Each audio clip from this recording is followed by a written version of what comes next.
നമസ്കാരം. പലപ്പോഴും പലരും ചോദിക്കാറുള്ളൊരു സംശയമുണ്ട്. ഞാൻ ഇന്ന ജോബിന് അപ്ലൈ ചെയ്യാൻ പോവാണ്. സോ എൻ്റെ സ്കിൽസ് എന്താ എഴുതേണ്ടത്? എൻ്റെ റെസ്യൂമിൽ എന്തൊക്കെ സ്കിൽസ് എഴുതണം? ഇന്നതാണ് ജോലി അല്ലെങ്കിൽ ഇന്നതാണ് എൻ്റെ ക്വാളിഫിക്കേഷൻ, എന്ത് സ്കിൽസ് എഴുതണം എന്നുള്ള സംശയങ്ങൾ ഇങ്ങനെ പലപ്പോഴും വരാറുണ്ട്.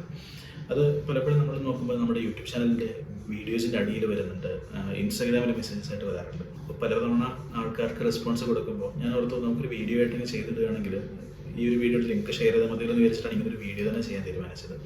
ഇതിനകത്തൊരു ചെറിയ മിസ്കൺസെപ്ഷൻ ഉണ്ട്. ഒരു റെസ്യൂമെയിൽ നമ്മൾ സ്കിൽസ് എഴുതുമ്പോൾ അത് നമ്മളുടെ സ്വന്തം സ്കിൽസാണ് നമ്മൾ എഴുതേണ്ടത്. നിങ്ങൾക്ക് എന്ത് സ്കില്ലുണ്ട് അത് നിങ്ങൾ എഴുതുക. അവിടെ ഡെഫിനറ്റ്ലി നിങ്ങൾ അപ്ലൈ ചെയ്യാൻ പോകുന്നൊരു ജോബുമായിട്ട് അല്ലെങ്കിൽ നിങ്ങളുടെ ഒരു പ്രൊഫഷനുമായിട്ട് ബന്ധമുണ്ട്. അതായത് ആ ജോബിന് വേണ്ട സ്കിൽസ് ആവണം ഇവിടെ ഉണ്ടാവേണ്ടത് എന്നത് തീർച്ചയായിട്ടും ഒരു ഇമ്പോർട്ടൻ്റ് ആയിട്ടുള്ള ആസ്പെക്റ്റ് മൈൻഡിൽ വെക്കുക. അറ്റ് ദ സെയിം ടൈം ഒരു ജോലിക്ക് വേണ്ട സ്കിൽസ് എല്ലാം നിങ്ങൾക്കുണ്ടെങ്കിൽ മാത്രം ആ സ്കിൽസ് മാത്രമേ നിങ്ങൾ എഴുതാൻ പറ്റുള്ളൂ. For example, if you are applying for the post of N accountant എന്നുള്ളൊരു പോസ്റ്റിലേക്ക് നിങ്ങൾ അപ്ലൈ ചെയ്യുമ്പോൾ അവരുടെ ഒരു അഡ്വർടൈസ്മെൻറ്റിൽ ഒരു ജോബ് ഡിസ്ക്രിപ്ഷനിൽ അവരൊരു 10 സ്കിൽസ് എഴുതിയിട്ടുണ്ട് അല്ലെങ്കിൽ ഒരു 5 സ്കിൽസ് എഴുതിയിട്ടുണ്ടെങ്കിൽ അതിൽ നിങ്ങൾക്ക് ഏതൊക്കെ ഉണ്ട് എന്ന് നോക്കിയതിന് ശേഷം അത് മാത്രം ഉൾപ്പെടുത്തുക. അതല്ലാതെ നിങ്ങൾ അക്കൗണ്ടൻസിന് പൊതുവേ വേണ്ട സ്കിൽസ് എന്തൊക്കെയുണ്ട് അത് മുഴുവൻ എഴുതി വെക്കുക എന്നുള്ളതല്ല. ബിക്കോസ് ഇതൊരു ക്വസ്റ്റ്യൻ ആൻസർ അല്ലെങ്കിൽ ഒരു എക്സാമിനേഷൻ അല്ല. അക്കൗണ്ടൻസിൻ്റെ സ്കിൽസ് ഏതൊക്കെ അതെല്ലാം എൻ്റെ റെസ്യൂമേൽ എഴുതുന്നു. അല്ലെങ്കിൽ ഒരു മെക്കാനിക്കൽ എഞ്ചിനീയർ റെസ്യൂമേൽ അല്ലെങ്കിൽ മെക്കാനിക്കൽ എഞ്ചിനീയർ സ്കിൽസ് എന്തൊക്കെ അതെല്ലാം ഈ റെസ്യൂമേൽ എഴുതുന്നു. അതല്ലല്ലോ പരിപാടി.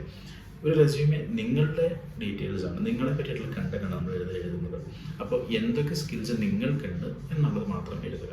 അപ്പോൾ ഞാൻ പറഞ്ഞതുപോലെ നിങ്ങളുടെ പ്രൊഫഷനുമായിട്ട് ബന്ധപ്പെട്ട സ്കിൽസ് എന്തൊക്കെയാണ് അത് മാത്രം ലിസ്റ്റ് ചെയ്യുക. അതിനകത്ത് സംശയം ഉണ്ടാവും തീർച്ചയായിട്ടും. അപ്പോൾ അതിന് ചെയ്യാവുന്നൊരു കാര്യം, നിങ്ങൾ അപ്ലൈ ചെയ്യാൻ പോകുന്ന ജോബുകൾ അത് ഒരു 4, 5, 6 എണ്ണത്തിൻ്റെ ജോബ് ഡിസ്ക്രിപ്ഷൻസ് എടുത്ത് കഴിയുമ്പോൾ അതിനകത്ത് അവർ റിക്വയർമെൻറ്റ്സ് എഴുതും. ഇന്ന സ്കില്ലുള്ള ആൾ, ഇന്ന ക്വാളിഫിക്കേഷൻ ഇന്ന ആൾ, ഇന്ന എക്സ്പെർട്ടൈസ് ഇന്ന ആൾ, ഇങ്ങനെയുള്ള പല കാര്യങ്ങളും അവർ മെൻഷൻ ചെയ്തിട്ടുണ്ടാവും. ആ പറയുന്ന കാര്യങ്ങളൊക്കെ അസസ് ചെയ്ത് കഴിഞ്ഞിട്ട് നിങ്ങൾക്കിതിൽ എന്തൊക്കെയുണ്ട് എന്ന് നോക്കുക. അപ്പോൾ നിങ്ങൾക്കൊരു പിക്ചർ കിട്ടും ബേസിക്കലി ഇന്നതൊക്കെ ഉണ്ടല്ലോ എന്നുള്ളത്. അപ്പോൾ ആ ഒരു സെൽഫ് റിയലൈസേഷൻ ഉണ്ടാവേണ്ടത് അത്യാവശ്യമാണ്. അതിനെ ബേസ് ചെയ്തിട്ട് നിങ്ങൾ എഴുതുക. സോ നോ മാറ്റർ, ഇപ്പോൾ നിങ്ങൾക്ക് ഒരു സ്കില്ലേ ഉള്ളൂ മതി, അത് മാത്രം എഴുതുക. ഞാൻ പറയുന്നത് സോഫ്റ്റ് സ്കിൽസിനെ പറ്റിയാണ്. സോഫ്റ്റ് സ്കിൽസിൻ്റെ ഭാഗത്ത് ഒരു സ്കില്ലേ ഉള്ളൂ മതി. നിങ്ങൾക്ക് കമ്മ്യൂണിക്കേഷൻ നല്ല സ്കില്ലാണ് എഴുതുക. ലീഡർഷിപ്പ് പറയാനില്ല വേണ്ട, ഫൈൻ, കുഴപ്പമില്ല. അവിടെ ഒരു പ്രശ്നം എന്താണെന്ന് വെച്ച് കഴിഞ്ഞാൽ നിങ്ങളുടെ സ്കില്ല് എഴുതുന്ന സമയത്ത് അത് ഒന്നാണെങ്കിലും ഒന്നിലധികമാണെങ്കിലും ആ സ്കില്ല് നിങ്ങൾക്കുണ്ട് എന്നുള്ളത് ഒരു ഇൻ്റർവ്യൂവിൻ്റെ സമയത്ത് കൺവിൻസ് ചെയ്യാൻ നിങ്ങൾ റെഡി ആയിട്ടിരിക്കണം. ഞാൻ നേരത്തെ പറഞ്ഞിട്ടുള്ളൊരു എക്സാമ്പിളാണ്. സോ ഒരു റെസ്യൂമിൽ ലീഡർഷിപ്പ് സ്കില്ല് കാണുന്നു. അപ്പോൾ ആ പ്രൊഫൈൽ വരെ എവിടെയും ലീഡർഷിപ്പ് യൂസ് ചെയ്തിട്ട് കാണുന്നില്ല. അപ്പോൾ ഈ ഒരു കാൻഡിഡേറ്റിനോട് ചോദിക്കുമ്പം ആൾ റെസ്പോണ്ട് ചെയ്യുന്നത് ഞാൻ 7ാം ക്ലാസ്സിൽ വെച്ച് ക്ലാസ് ലീഡറായിരുന്നു എന്നുള്ളതാണ്. അപ്പോൾ ഈ ക്ലാസ് ലീഡറിൻ്റെ ഒരു ലീഡർഷിപ്പ് സ്കിൽ എന്തായിരിക്കുമെന്ന് നമുക്ക് ഊഹിക്കാവുന്നതേ ഉള്ളൂ. അങ്ങനെ ആയിരിക്കണം നമ്മൾ കൺവിൻസ് ചെയ്യാൻ നോക്കരുത്. നമ്മളൊരു സ്കിൽ എഴുതിയിട്ടുണ്ടെങ്കിൽ അത് നമുക്കുണ്ടോ എന്നുള്ളത് എൻഷുർ ചെയ്യുകയും അത് നമ്മൾക്ക് കമ്മ്യൂണിക്കേറ്റ് ചെയ്ത് കൺവിൻസ് ചെയ്യാൻ പറ്റുകയും കൂടെ വേണം. അതുകൊണ്ടാണ് ഞാൻ പറഞ്ഞത് നമ്മൾക്ക് ഉള്ള സ്കിൽസ് മാത്രം എഴുതുക എന്നുള്ളത്. ഇതനുസരിച്ച് നിങ്ങളുടെ റെസ്യൂമെ അപ്ഡേറ്റ് ചെയ്യുക, സ്കിൽസ് അപ്ഡേറ്റ് ചെയ്യുക. എന്തെങ്കിലും ഡൗട്ട്സ് ഉണ്ടെങ്കിൽ കോൺടാക്ട് ചെയ്യാം.